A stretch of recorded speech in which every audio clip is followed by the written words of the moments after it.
વાલમધામ ગારિયાધાર ખાતે પરમ પૂજ્ય સંત શ્રી બાલરામ બાપાની પુણ્યતિથિની ભવ્ય ઉજવણી કરાઈ। વાલમધામ ગારિયાધારમાં વાલમરામ બાપાની 139મી પુણ્યતિથિનું ભવ્ય આયોજન કરવામાં આવ્યું હતું। ગારિયાધાર તેમજ આજુબાજુના ગ્રામજનો વાલમરામ બાપાના ભક્તો મોટી સંખ્યામાં ઉમટી પડ્યા હતા।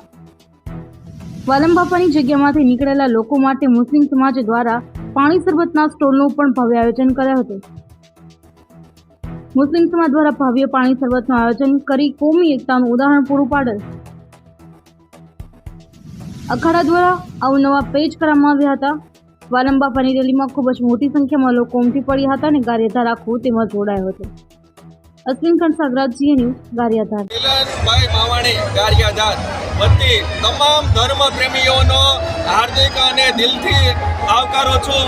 તેમજ આજે આપણે વાલમરામ બાપાના નેજા હેઠળ આપણે 139મી પુણ્યતિથિ ઉજવી રહ્યા છીએ। તો નિમિત્તે આપણો ભૈરવનાથ પ્લોટ તેમજ આંબાચોક મિત્ર મંડળ સુરતમાં વસતા ગારિયાધારમાં વસતા તમામ ધર્મ પ્રેમીઓ આજે આપણે એક છતની નીચે આપણે બધા ભેગા થયા છીએ।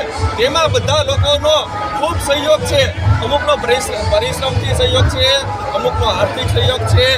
તો આપણે 139મી વાલમરામ બાપાની પુણ્યતિથિ આપણે આજે બડા આનંદની સાથે ઉજવી રહ્યા છીએ। તેમજ આપણે સાંજે તાલુકા શાળાના મેદાનના ગ્રાઉન્ડમાં ભવ્ય ડાયરાનું આયોજન કર્યું છે।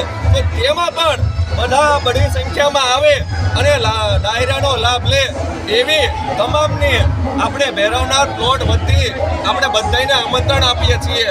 તેમજ દર વર્ષે આવનારા વર્ષોમાં પણ આની કરતાં સારું આયોજન થાય એવી આપણે વાલમરામ બાપાને બે હાથ જોડીને પ્રાર્થના કરીએ છીએ।